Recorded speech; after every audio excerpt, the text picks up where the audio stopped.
Hello बच्चों, कैसे हैं आप सब लोग। Very very good morning. आप लोगों का बहुत बहुत वेलकम है। आप एक नई क्लास में आप आए हैं जो कि क्या है, हिस्ट्री की है, एनआईएस बोर्ड की। ठीक है, ये एक ऐसा बोर्ड है जो कि क्या है, आपको सफलता दिलाएगा, परंतु अगर आप नहीं लिखोगे तो आपके मार्क्स नहीं आएंगे। ठीक है, तो इसी क्रम में भाई हम आपके सामने कुछ इंपॉर्टेंट है, सारे चैप्टर्स आपके हम लोग करा देंगे। टोटली आपको हम लोग यहाँ पर सिलेबस कंप्लीट करेंगे। बस आपसे एक छोटी सी रिक्वेस्ट है भाई, आप चैनल को सब्सक्राइब जरूर करें, शेयर जरूर करें, एक दूसरे को भी बताएं। तो चैप्टर फर्स्ट हिस्ट्री, ठीक है ना, चाहे हिस्ट्री का पहला चैप्टर है और इस चैप्टर का नाम है भारत के इतिहास को समझना, एनआईएस बोर्ड क्लास 12th वालों। ठीक है, तो भाई अब शुरुआत होती है। देखो भाई, सबसे पहले हम शुरुआत करने से पहले हम आपको एक चीज बताएंगे कि भाई इतिहास किसे कहते हैं, क्या मतलब होता है इतिहास का। ठीक है, इसे समझे। अब भाई पढ़ रहे हैं हम हिस्ट्री, लेकिन इतिहास ही का मतलब नहीं होता है इतिहास। तो इतिहास को हम क्या बोलेंगे, यानी कुछ साक्ष्यों को ढूंढना। ठीक है, वो साक्ष्य हमारे पुराने समय को बताएंगे। यानी इतिहास का होता है बीते समय को, बीते समय के अध्ययन को हम इतिहास कहते हैं। ठीक है, बीते हुए समय को हम क्या कहते हैं, इतिहास कहते हैं। ठीक है जी, अब ये समय क्या था क्या नहीं था, किन लोगों के बारे में हम ऐसा कर रहे हैं। ठीक है, वीडियो थोड़ी लंबी जरूर हो जाएगी, परंतु क्या आप इस चैप्टर को बहुत अच्छे से समझिए। ठीक है, तो ये इतिहास। अब इतिहास को कई भागों में हम बांटते हैं। ठीक है, कुछ प्राग इतिहास, आद्य इतिहास और ऐतिहासिक काल, है ना। तो इसको बोलते हैं प्राग इतिहास, आद्य इतिहास और आपका ऐतिहासिक काल। ठीक है, ये इतिहास को इसलिए बांट दिया जिससे कि क्या हो, आपको पढ़ने में आसानी हो जाए, है ना। तो इतिहास के संबंध में हम थोड़ा सा कुछ जानेंगे। ठीक है, इतिहास अब भारत की बात कर लेते हैं। भारत के इतिहास के संबंध में बहुत से स्रोत उपलब्ध हैं। कुछ स्रोत काफी विश्वसनीय है और वैज्ञानिक है और अन्य मान्यताओं पर आधारित हैं। बिल्कुल, अब कोई भी चीज, हमें स्रोत जब तक नहीं मिलेंगे तब तक हम क्या कह सकते हैं कि भाई कोई चीज है, कोई चीज एग्जिस्टेंस में नहीं कह सकते। नेवर, कभी नहीं हम कह सकते। ठीक है, हम कभी नहीं कह सकते जब तक हमें साक्ष्य की उपलब्धि नहीं होगी, साक्ष्य की प्राप्ति। अच्छा, साक्ष्य किसे कहते हैं, साक्ष्य मतलब एविडेंस है। क्या है, एविडेंस है, जो कि क्या है, हमारे पुराने चीजों के बारे में बताते हैं। ठीक है, कोई चीज थी, सपोज राम भगवान है। ठीक है, राम भगवान है तो महाभारत में उनका ज्ञान हो जाता है। तो वही चीज है, भारत के इतिहास के संबंध में बहुत से स्रोत उपलब्ध हैं। कुछ स्रोत काफी विश्वसनीय और वैज्ञानिक है, अन्य मान्यताओं पर वह आधारित है। ठीक है बच्चों। अच्छा, प्राचीन भारत के इतिहास के संबंध में जानकारी के मुख्य स्रोतों को 3 भागों में हम बांट सकते हैं। देखो, पुरातात्विक स्रोत नंबर 1 हो गया, दूसरा साहित्यिक स्रोत नंबर 3 2 हो गया, और तीसरा है विदेशी स्रोत। ठीक है, याद कर लेना। यानी जो जानकारी मिलती है, सपोज एक कुछ जानकारी मिल गई तो वो क्या है, 3 भागों में उसको बांटेंगे। ठीक है, यानी 3 चीजें ने अगर उसको बताया तो बिल्कुल परफेक्ट होगा। एक पुरातात्विक स्रोत, ठीक है बेटा, ये पुरातात्विक स्रोत हो गया। दूसरा साहित्यिक स्रोत, यानी कुछ पुरानी किताबों में है। और एक विदेशी स्रोत, यानी कुछ लोगों के द्वारा बताया गया। पुरातात्विक स्रोत, जमीन से कुछ निकला। साहित्यिक स्रोत, किस किताबों में बहुत अच्छा वर्णन है, जैसे महाभारत में पुराण हो गया हमारे पास, वेद हो गया हमारे पास। ठीक है, और विदेशी स्रोत, यानी विदेशों से विदेशी यहाँ पर आए, उन्होंने बताया, तो वो विदेशी स्रोत हो गया। अब भाई हम बात करते हैं पुरातात्विक स्रोत की, आर्कोलॉजिकल सोर्सेज की। ठीक है, आर्कोलॉजिकल सोर्सेज की बात करते हैं। पुरातात्विक स्रोत, सिंपल सी बात समझ लो, कौन कौन सी चीजें हो सकती हैं। उड़ियार, उड़ियार मतलब क्या होते हैं, गुफाएं। क्या होती हैं, गुफाएं होंगी। दूसरा अभिलेख, किसी राजा महाराजा ने लिखवा दिया। ठीक है, तीसरा सिक्के। ठीक है, इस सिक्के, ये भी सब चीजों पे अभी डिस्कस करने वाले हैं, सिक्कों के द्वारा। ठीक है, चौथा हम लेंगे भवन, भवन भी, उनकी पाश्चात्य संस्कृति कैसी थी। पांचवा लेंगे मूर्तियां। ठीक है, मूर्तियां। ठीक है, छठा लेंगे हम चित्रकला। क्या लेंगे हम, चित्रकला, चित्रकला। तो ये सब चीजें क्या भाई बताएंगे कि भाई ये चीजें हैं। ठीक है, अब देखो, पुरातात्विक स्रोत के संबंध में हमें कौन कौन चीजें मिलती, उड़ियार, गुफा को बोलते उड़ियार, अभिलेख, सिक्के, भवन, मूर्तियां, चित्रकला, ये सारी है। अच्छा, इन स्रोतों की सहायता से प्राचीन काल के जो प्राचीन काल है उसकी सटीक जानकारी क्या हो जाती है, मिल जाती है। ठीक है, कोई डाउट, इनकी जानकारी हमें मिल जाती है। अच्छा, अभी मैं एक काम करता, हाईलाइटर चलाऊंगा, थोड़ा अच्छा लगेगा। ठीक है, इन स्रोतों से, ध्यान से समझना, इन स्रोतों से लोगों के रहन सहन, कला, जीवन शैली व अर्थव्यवस्था इत्यादि का पता चल जाता है। बिल्कुल।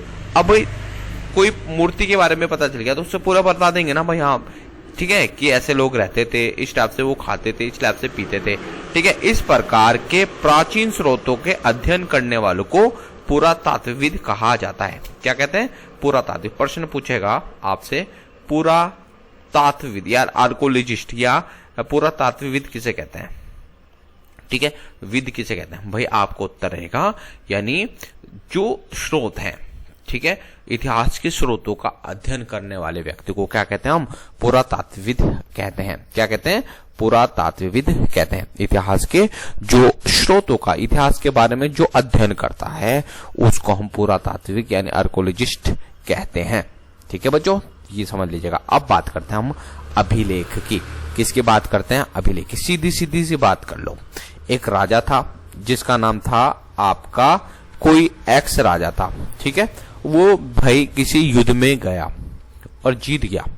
ठीक है, तो उसने एक किताबों पे नहीं, आपके पत्रों पर लिखवा दिया, जो भी लिखवाया उसके संदेश, अपने आप लोगों को संदेश दे दिया अपनी प्रजा को, भाई मैं ऐसे था, मैंने ये करा, अपनी बड़ाई उसने करनी शुरू कर दी। ठीक है, ये हो गया जी।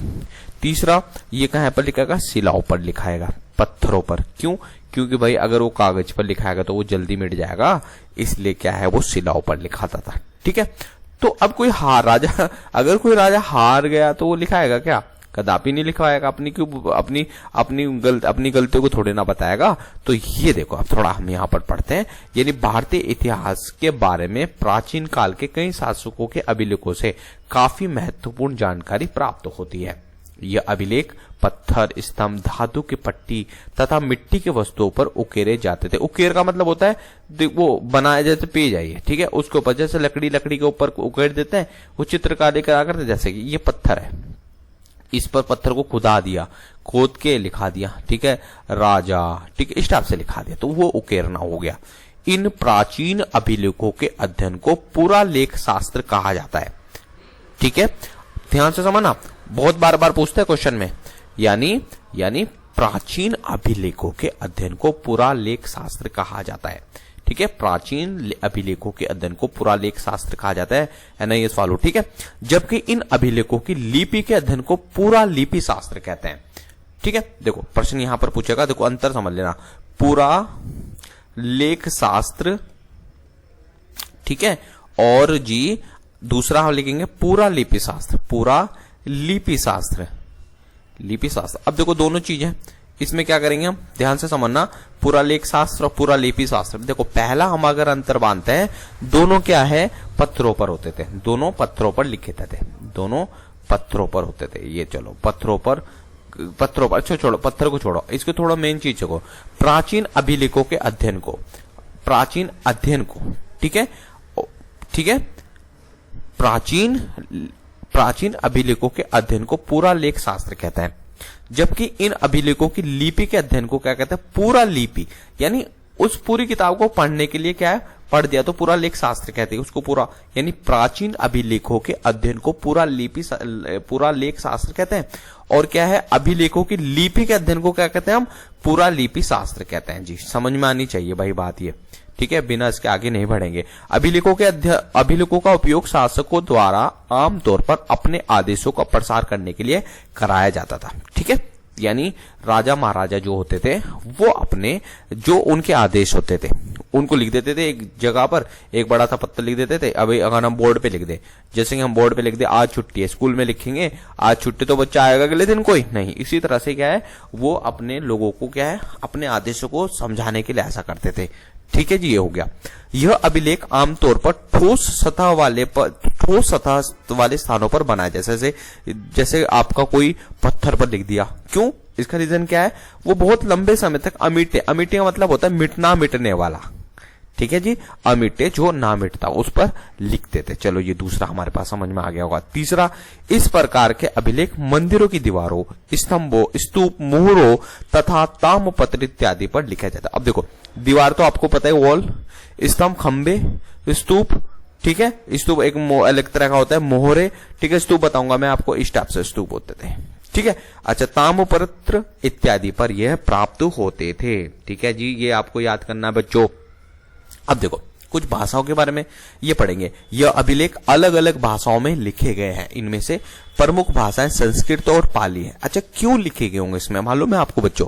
संस्कृत और पाली में क्यों लिखे? क्योंकि ये आम जन भाषा थी। क्या ये थी? आम जन भाषा थी। क्या थी बच्चों? आम जन भाषा थी, ठीक है। कौन सी? संस्कृत और पाली। दक्षिण भारत की कई भाषाएं, ठीक है, उनमें भी अभिलेखों की प्राप्ति हुई है। अब समझ लो क्यों। भाई दक्षिण भारत में कोई चीज मिल गया होगा तो वो तो अपने हिसाब से लिखेंगे, उत्तर भारत की लिखेंगे नहीं ना। तो ये क्या है? दक्षिण भारत की कई भाषाओं में भी काफी अभिलेख प्राप्त हुए हैं, ठीक है बेटा, ठीक है। अब देखो देखो ध्यान से समझना, सिंधु घाटी सभ्यता, ठीक है। अब देखो इसको पहले समझ लेता। भारत के इतिहास के बारे में सबसे प्राचीन अभिलेख सिंधु घाटी सभ्यता से प्राप्त हुए हैं। सिंधु घाटी सभ्यता, हड़प्पा सिविलाइजेशन, ठीक है, वो सब चीजें आने दो, मैं बताऊंगा। यह अभिलेख लगभग 2500 ईसा पूर्व के हैं, ठीक है। 2500 ईसा पूर्व से ईसा मसीह के जन्म से 2500 साल पहले की बात है। सिंधु घाटी सभ्यता, ठीक है ना, समझ में आया ना? तो कितना पुरानी चीजें हैं। अब देखो अगली चीज पढ़ते हैं। सिंधु घाटी सभ्यता की लिपि अभी तक समझ में नहीं आई है, क्योंकि अभी लोगों को सार का पता ही नहीं चलता। देखो मैं सिंपल सी बात है, कोई ये जो लिपि होती थी इसको बोलते थे ब्रूस फैडन शैली। इनकी एक शैली होती थी जिसको बोलते थे बेटा ब्रूस फैडन शैली। क्या बोलते थे? जिसको ब्रूस फैडन शैली बोलते थे, ठीक है। मतलब इसको हम नहीं पढ़ पाए अब, ठीक है। तो ये अच्छा एक चीज समझो, मैं आपको बताना भूल गया, यहां पर जगह भी है, आपको समझ आएगा। देखो इतिहास के क्रम को हम कितने भागों में बांटेंगे? इतिहास, ठीक है। एक होता है हमारे पास प्राक इतिहास, दूसरा होता है हमारे पास आद्य इतिहास, तीसरा आद्य इतिहास। समझा देता हूं क्या होता है। तीसरा होता है हमारे पास ऐतिहासिक काल। क्या होता था? ऐतिहासिक हासिक काल। अब इसमें क्या है? इसमें आदि मानव है, इसमें कोई भी किताब नहीं लिखी गई, केवल आपको पत्थर के औजार मिलेंगे, उड़ियार मिलेंगे, उड़ियार मतलब गुफा, उसके अंदर मिल जाएंगे, ठीक है। तो ये और आद्य इतिहास, इसमें सिविलाइजेशन बनने लगी, जैसे कि सिंधु घाटी सभ्यता, सिंधु सभ्यता इसके अंदर ही पनपी, हड़प्पा सिविलाइजेशन इसके अंदर ही पनपी, ठीक है। इसमें हमारे ऐसे थी जो जिनके लेखों को पढ़ लिया गया, जैसे अशोक था, अशोक ने कुछ लिखा, वो था जैम प्रिंसेप आया था 1832 की बात है, 1800 अभी पता चल जाएगा। जेम्स प्रिंसेप आया था, उसने क्या है अशोक के शिलालेखों को पढ़ दिया, ठीक है। अच्छा, जो सिंधु घाटी की सभ्यता में लिखते तो थे उनकी भाषा को हम नहीं समझ पाए, ठीक है। तो सीधा अगर हमने पढ़ दी ना उनकी भाषा तो हम यहां पर आ जाएंगे सीधे इतिहास काल में, ठीक है ना बच्चों। तो ध्यान से समझना, ठीक है। इसी प्रकार देखो पश्चिमी एशिया से काफी प्राचीन अभिलेख प्राप्त हुए, हालांकि यह अभिलेख सिंधु घाटी सभ्यता के जितने पुराने नहीं है। इन अभिलेखों में वैदिक देवताओं इंद्र, वरुण तथा नासत्य का उल्लेख मिलता है। मौर्य सम्राट अशोक ने अपने शासनकाल में काफी अभिलेख स्थापित किए हैं, ठीक है, वो देखते जाओ। ब्रिटिश पुरातत्वविद जैप प्रिंसेप ने सबसे पहले 1837 में अशोक के शिलालेखों को पढ़ा था। ये पुरातत्वविद था, ठीक है, आर्कोलॉजिस्ट था। यह अभिलेख सम्राट अशोक द्वारा ब्रह्मलिपि में उत्कीर्ण कराया गया था। आमजन की भाषा ब्रह्मलिपि, ठीक है जी, इसको आप लोग समझ लीजिएगा। है हमारे पास अभिलेख उत्कीर्ण करवाने का मुख्य उद्देश्य शासकों द्वारा अपने आदेशों को जन सामान्य तक पहुंचाने के लिए किया जाता था। सम्राट अशोक के अतिरिक्त अन्य शासकों ने भी अभिलेख उत्कीर्ण करवाए। यह अभिलेख सम्राट द्वारा किसी क्षेत्र पर विजय अथवा अन्य महत्वपूर्ण अवसर पर उत्कीर्ण कराए जाते थे, ठीक है ना। तो ये सब चीजें पता होंगी चाहिए आपको। अच्छा, इसमें देखो प्राचीन भारत के संबंध में कुछ महत्वपूर्ण अभिलेख हैं। ओडिशा के खारवेल में अगर हम जाएंगे तो वहां एक हाथी गुफा है, वहां पर अभिलेखों की प्राप्ति हुई है।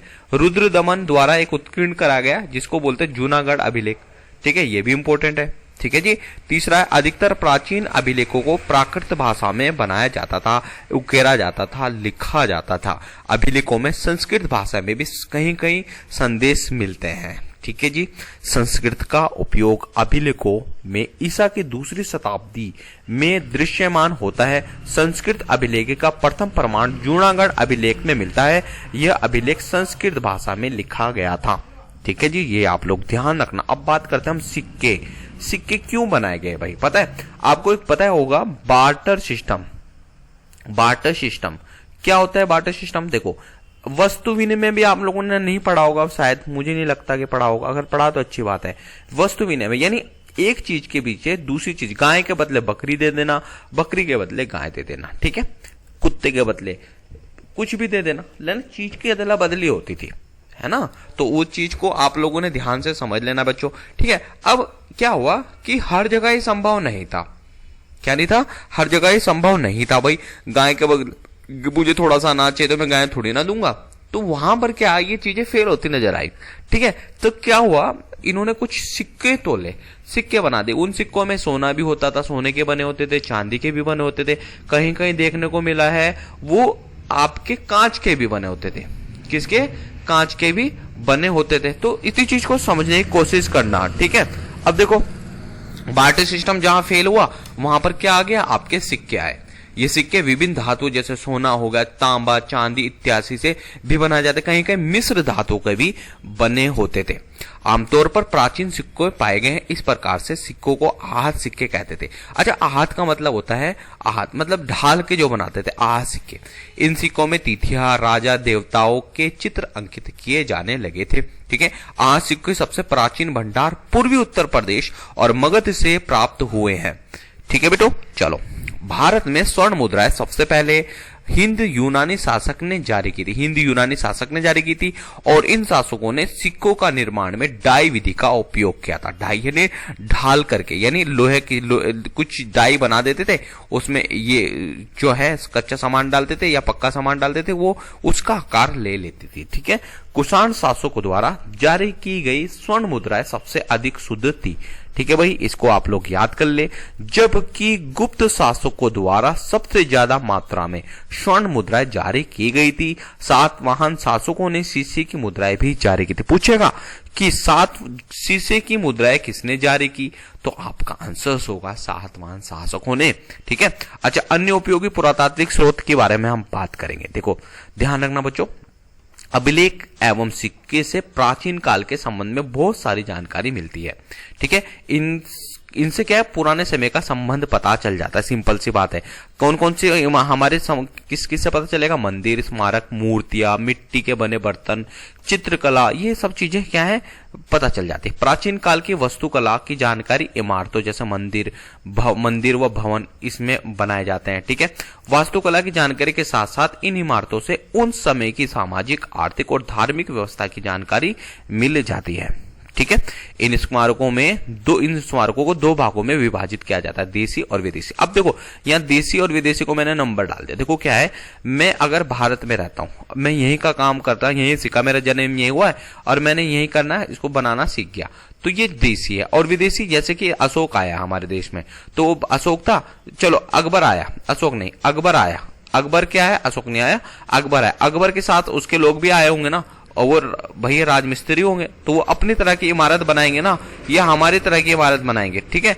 तो ये क्या है, विदेशी स्मारकों का एक जीता जागता सबूत है। अच्छा, देसी इमारतों में हड़प्पा हो गया, मोहनजोदड़ो हो गया, नालंदा, हस्तिनापुर प्रमुख है।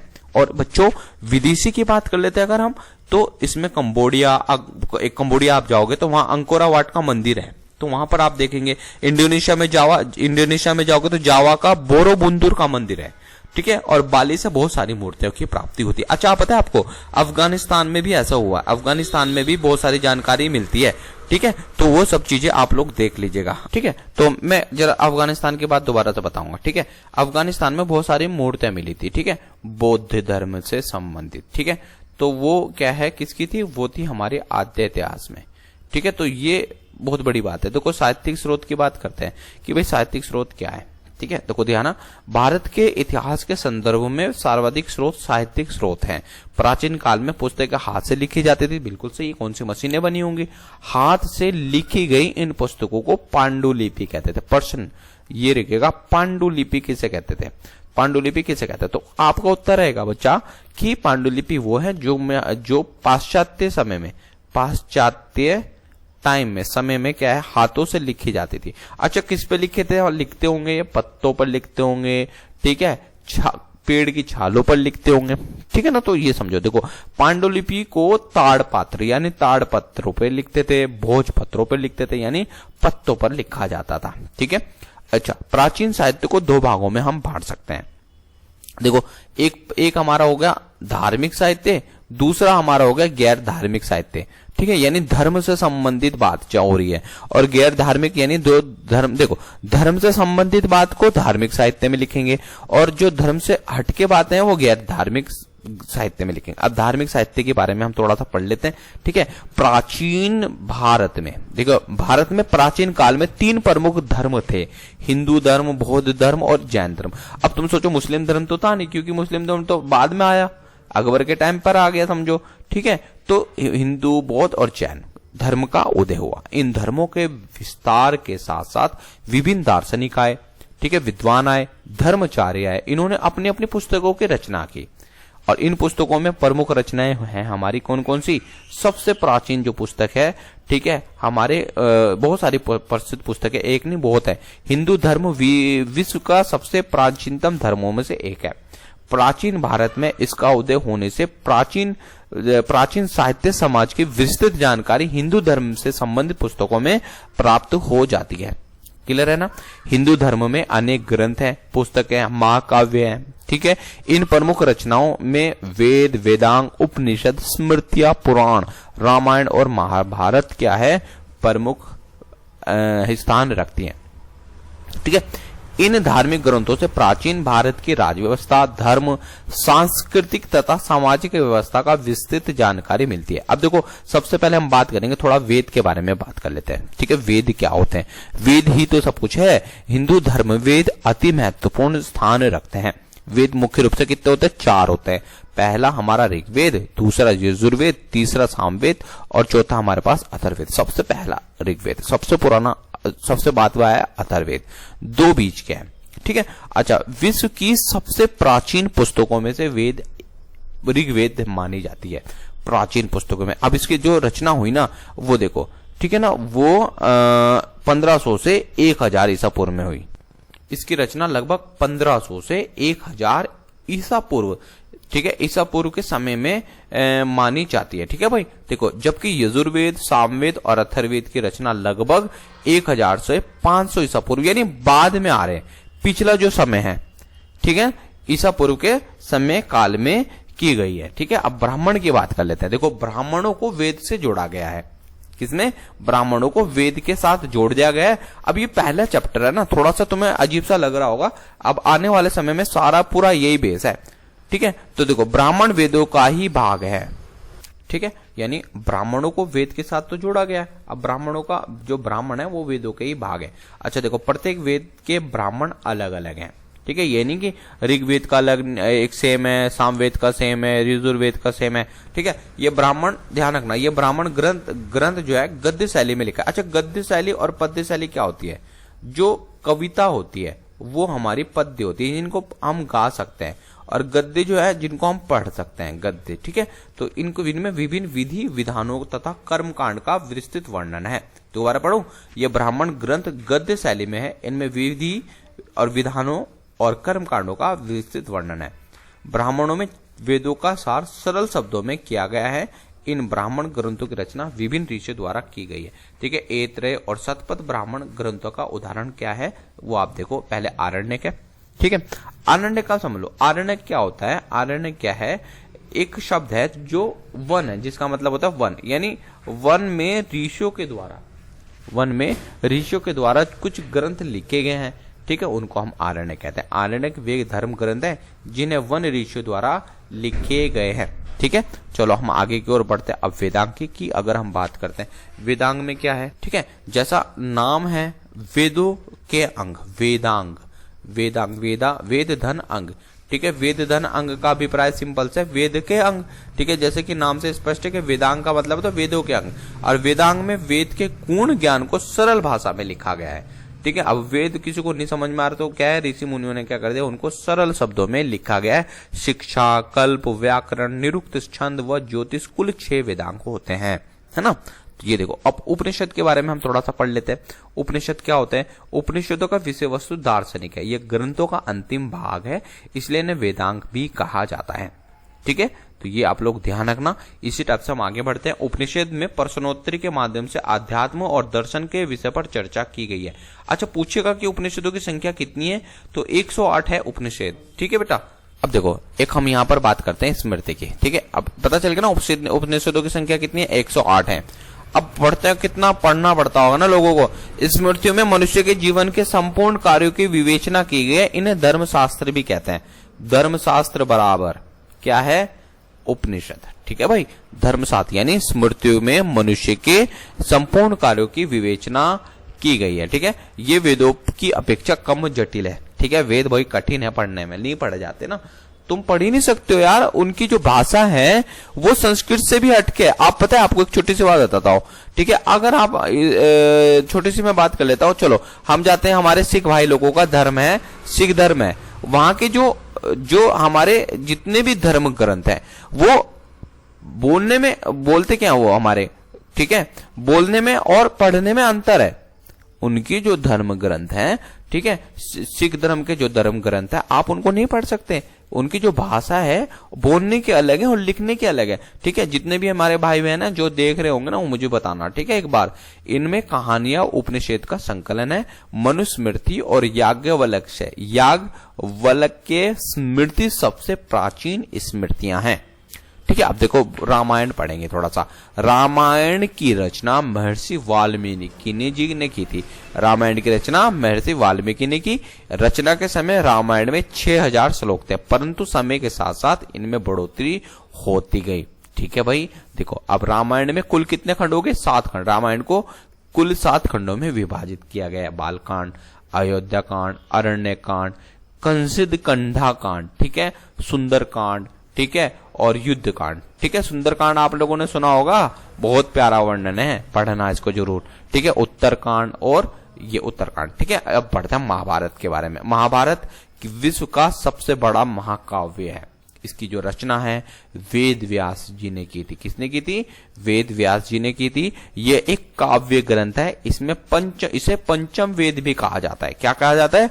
इसे पंचम वेद भी कहा जाता है। ये प्रसिद्ध यूनानी इलियड और ओडिसी की तुलना में काफी बड़ा है और रचना के समय इसमें 8800 श्लोक थे, जिससे इसे जय संहिता कहा जाता है। ठीक है, तो याद रखना। अब बात करेंगे पुराण की। पुराणों की हम बात कर लेते हैं। पुराणों में सृष्टि, प्राचीन ऋषि मुनियों व राजाओं का वर्णन है। ठीक है, पुराणों की कुल कितनी है? 18 संख्या है। ठीक है, और प्राचीन आख्यों का वर्णन होने से इन्हें पुराण कहा जाता है। ठीक है, तो याद रखना, पुराणों में विभिन्न देवी देवताओं को केंद्र मानकर पाप व पुण्य, धर्म, कर्म इत्यादि का वर्णन किया गया है। मत्स्य पुराण में सातवाहन वंश का वर्णन है, जबकि वायु पुराण में गुप्त वंश का वर्णन है। ठीक है, अब बात करते हैं बौद्ध धर्म की। देखिए, बौद्ध धर्म से संबंध में कुछ हम बात कर लेते हैं। ठीक है, ध्यान रखना, बौद्ध धर्म। ठीक है, जब बौद्ध जी जन्म हुआ, गौतम बुद्ध का जन्म हुआ, उनसे जन्म के बाद और जन्म से पहले, ध्यान है, कुछ चीज समझाऊंगा, उसको देखना। ठीक है, बौद्ध धर्म के प्रचार के साथ साथ इसकी साहित्य में वृद्धि हुई। अच्छा, बौद्ध साहित्य के प्रमुख अंग है जातक और पिटक। देखो, यहाँ बौद्ध धर्म, यहाँ बौद्ध जी हैं, गौतम बुद्ध है, इनके जन्म से पहले और जन्म के बाद। ठीक है, यानी जन्म से पहले और जन्म के बाद। ध्यान रखना, जातक में महात्मा बुद्ध के जन्म से पूर्व का वर्णन है। ठीक है, अब यह कथा है, इनमें प्राचीन भारत के समाज की जानकारी मिलती है। त्रिपिटक सबसे पुराना बौद्ध साहित्य ग्रंथ है। त्रिपिटक की रचना महात्मा बुद्ध के निर्वाण के बाद की गई है। ठीक है, इसकी रचना पाली भाषा में हुई है। ठीक है, तो ये आप लोग देना। अब देखो, त्रिपिटक के 3 भाग हैं। कौन कौन से हैं? सुत्त पिटक, विनय पिटक और अभिधम पिटक। ठीक है, सुत्त पिटक, विनय पिटक और अभिधम पिटक। अच्छा, ध्यान रखना, त्रिपिटक में प्राचीन भारत की सामाजिक और धार्मिक व्यवस्था का आभास होता है।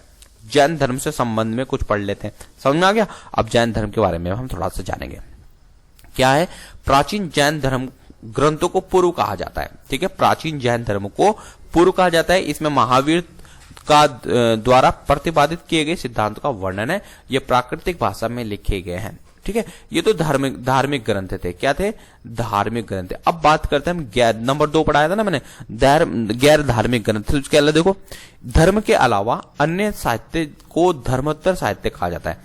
अधार्मिक ग्रंथ को धर्मेत्तर साहित्य कहा जाता है। इसमें ऐतिहासिक पुस्तकें, जीवनी, वृत्तांत इत्यादि को शामिल करते हैं। ठीक है।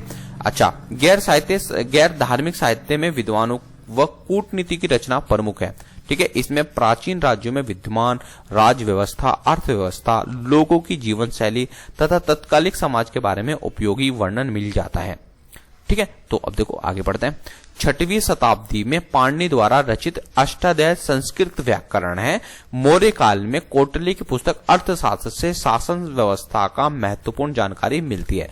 अब देखो, विशाख दत्त द्वारा रचित मुद्रा राक्षस, ठीक है, सोमदत्त द्वारा रचित कथा सरित सागर तथा क्षेमेंद्र द्वारा रचित वृत्त कथा मंजरी से मौर्य काल के बारे में काफी जानकारी हासिल हो जाती है। ठीक है भाई, तो ध्यान से समझना। आगे देखो इसमें क्या है, इन पुस्तकों में तत्कालीन धार्मिक, आर्थिक और सामाजिक व्यवस्था सभी पहलुओं के बारे में पता चलता है। पतंजलि के द्वारा रचित महाभाष्य तथा कालिदास द्वारा रचित माल विक्राग्रमित्र से शुंग वंश के इतिहास के बारे में जानकारी मिल जाती है। ठीक है, चलो आगे बढ़ते हैं। दक्षिण भारत के इतिहास के संबंध में संगम साहित्य से जानकारी प्राप्त होती है। यह साहित्य अधिकतर तमिल और संस्कृत में है। देखो, संगम साहित्य की अगर हम बात करते हैं ना, तो जो संगम साहित्य इसके अंदर क्या है, तमिल, ठीक है, तमिल और संस्कृत दो चीजों की भाई वर्णन होगा।